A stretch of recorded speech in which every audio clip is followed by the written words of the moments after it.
Утро над канадскими холмами началось как обычно. Снег еще лежал на крышах домов, воздух пахнул свежим кленовым сиропом и холодом.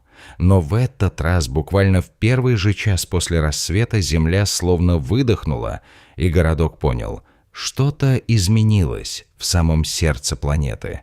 Разлом, который когда-то считался безмолвной легендой на картах ученых, за минуту превратился в реальную угрозу и возможность одновременно. Этот новый день начался как глава в книге, где каждая страница шепчет: «Держитесь, возможно, понадобится не только выживание, но и переосмысление того, кто мы такие и зачем нам жить в этом месте». Так рождается история общественной динамики. Вокруг риска, когда местной общины приходится учиться жить с теми силами, что давным-давно лежали под слоем породы и тишины. Локальный житель мира, дочь старого шахматиста и ныне учитель географии в школе района, смотрит на горизонт и говорит так же спокойно, как и прежде в школьной аудитории, но в словах слышится новый вес ответственности. Мы жили здесь поколением, и каждая ночь была тихой и знакомой. Когда слышишь треск бурлящей почвы на другой карте, ты думаешь не о науке, а о людях, о детях, о домах. Я учу детей, что Земля – это живой организм, который иногда дает нам знак. И если разлом просыпается где-то далеко, это все равно касается каждого. Дороги, школы, водоснабжения. Мы должны понимать, что наши планы должны быть гибкими, чтобы не оставить людей без поддержки. Но теперь мы добавляем к этому и еще одну вещь – ответственность перед теми, кто будет здесь после нас.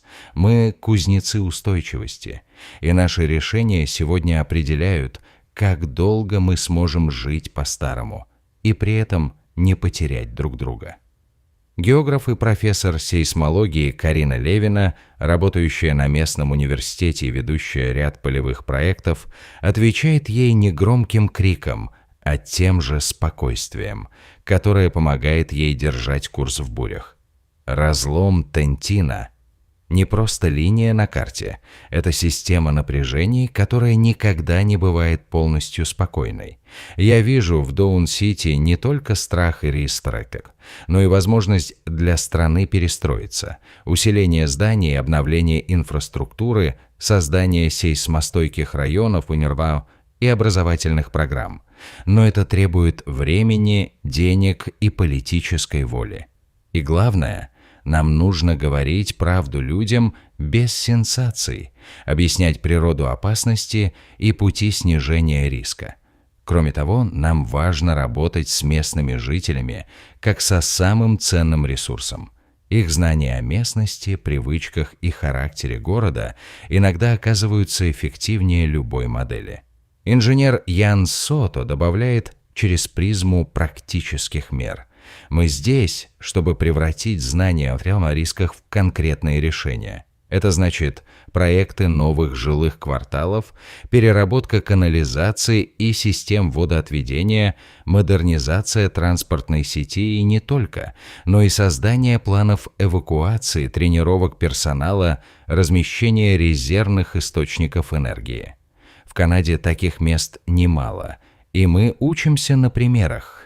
Где-то успешнее, где-то хуже. Важно, чтобы население ощущало уверенность, а не тревогу. Но уверенность не должна превращаться в безразличие. Люди должны ощущать, что их безопасность не план на 1 год, а постоянная программа обновления знаний, материалов и процедур. И владелец местного бизнеса, соседствующий с Доун-Сити, говорит о бюджете и будущем. Каждый шаг нашего региона – это баланс между экономикой прошлого и безопасностью будущего.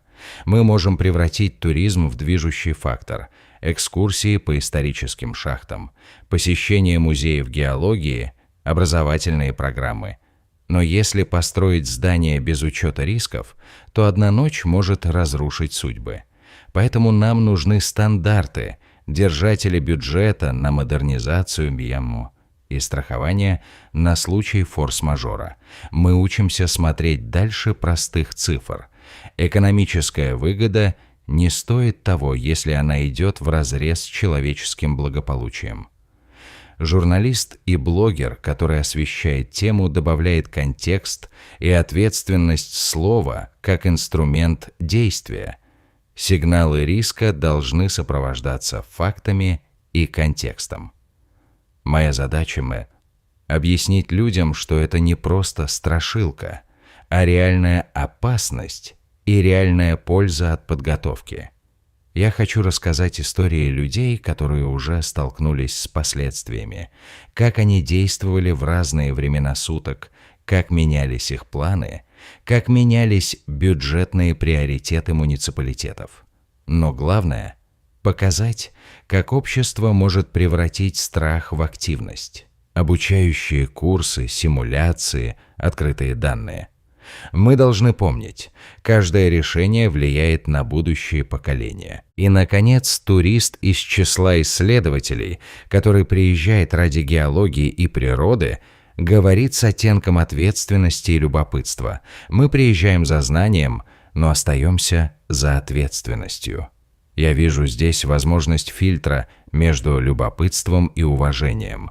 Мы изучаем карты, проводим тесты только там, где это безопасно, и всегда учитываем прошлые ошибки.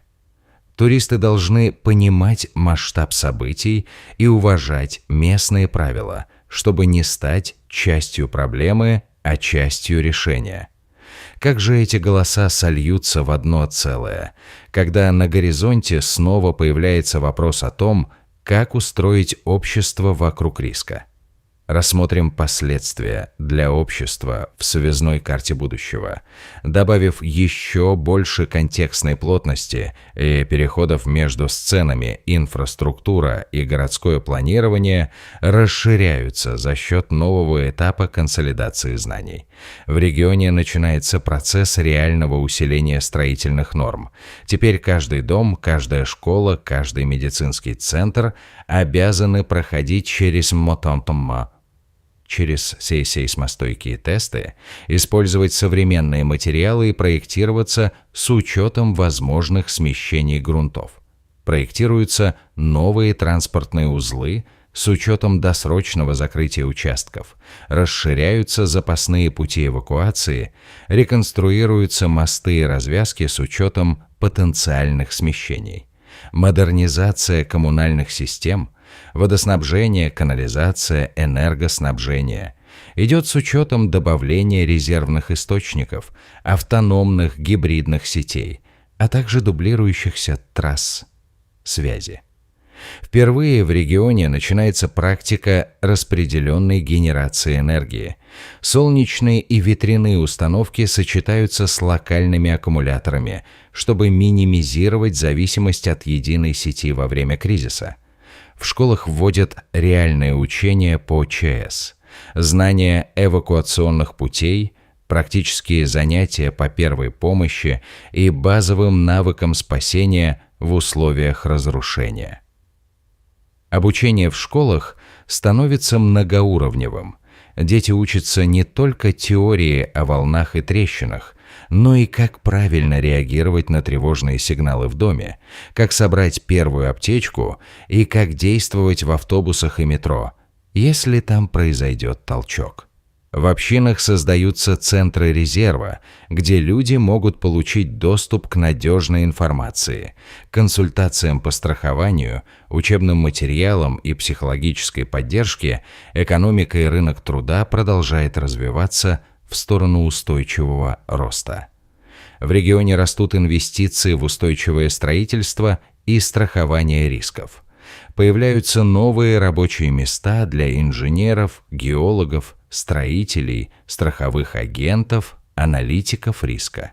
Развивается туризм геологического и образовательного направления, музеи, экскурсии по историческим местам, научные лагеря для школьников, паломничество к местам прошлого катастроф и текущей науки бизнесы ищут способы адаптироваться, От туристических маршрутов, связанных с историей и наукой, до программ корпоративной социальной ответственности, направленных на поддержку местного населения в периоды повышенной тревоги, новые стартапы тестируют инновационные методы прогнозирования и визуализации риска, интерактивные карты, мобильные приложения для аварийной связи, платформы обмена данными между городскими службами и гражданами.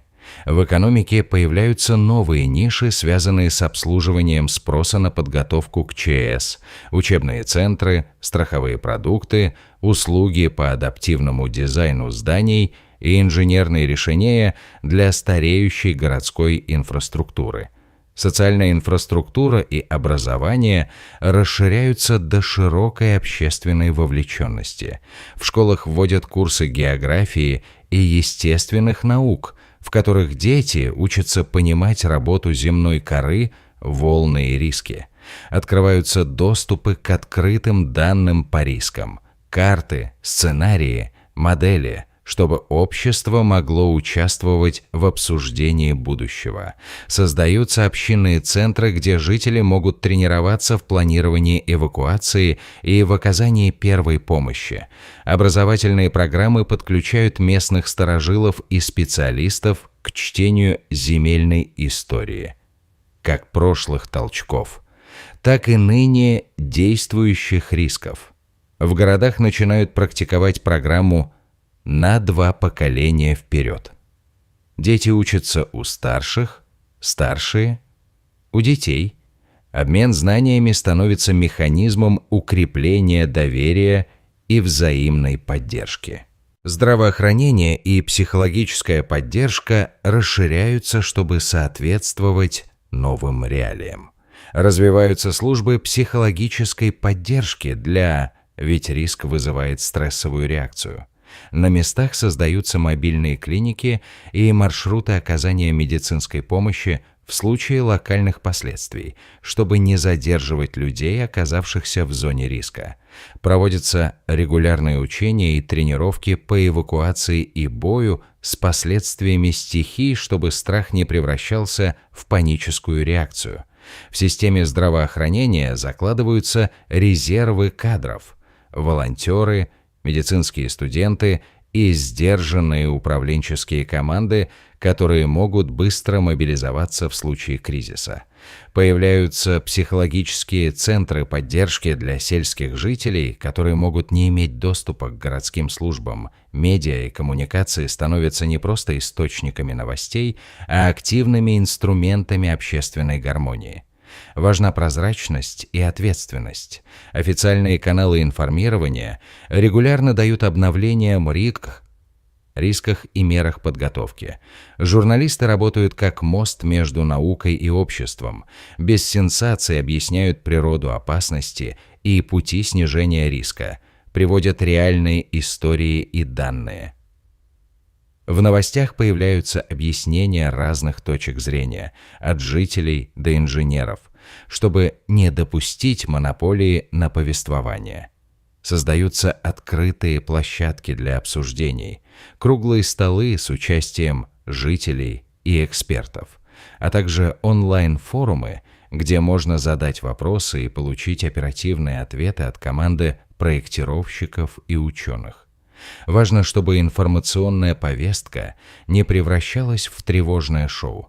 Цель – просветление и возможность участия каждого в принятии решений. Этика и общественные вопросы становятся центральной темой открытой политики и местной культуры.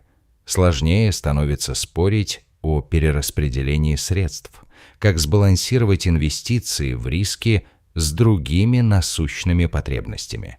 Проблемы переселения животных и людей требуют деликатности и справедливости.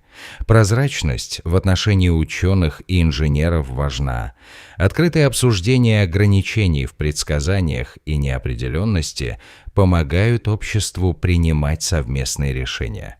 Власть и гражданское общество учатся работать рука об руку. Общественные советы по безопасности, бюджеты, прозрачные тендеры на модернизацию инфраструктуры, а также механизмы подотчетности, чтобы каждое решение находило компромисс между страхами и возможностями. Взаимодействие с местным населением становится краеугольным камнем долгосрочной устойчивости. Жители вовлечены в планирование инфраструктурных проектов. Их опыт и локальные знания географии учитываются. Развиваются инициативы, позволяющие людям управлять безопасностью на местном уровне, от советов до локальных рабочих групп по подготовке к ЧП. Формируются сообщества взаимопомощи, соседские сети, которые могут оперативно реагировать в начале кризиса. Появляются программы поддержки малого бизнеса и фермеров, страховка от стихий, доступ к кредитованию на модернизацию участков, обмен опытом межрегиональных сообществ. Важным элементом становится вовлечение женщин и молодежи в управленческие структуры, чтобы голос каждого был услышан и учтен. Глобальный контекст расширяется, превращаясь в набор обоюдно обогащающих практик. Обмен опытом с регионами, где риск землетрясений уже изучен и применен, становится нормой. Сотрудничество между научными центрами, правительствами и частным сектором позволяет строить синхронные меры в разных странах, обучение методикам, обмен данными, обмен техникой. Глобальные программы не только делятся технологиями, но и формируют культурную эмпатию, чтобы люди понимали риски не как угрозу, а как общий вызов, который можно превратить в движение к лучшему качеству жизни. Международные резервы знаний помогают быстрее внедрять инновации, например, в области мониторинга грунтов, предиктивной аналитики и быстрой мобилизации служб реагирования. И вот, когда разговоры переходят из лекций в реальные дела, мы видим, что единый рассказ становится не только о разломах и страхах, но и о людях, о мире, о Карине, о Яне и о фермере, и о тех, кто стоит в стороне и видит в свете новых правил не только риск, но и шанс. Это история того, как общество учится жить с тем, что Земля не всегда будет покорно ждать, когда мы на нее посмотрим.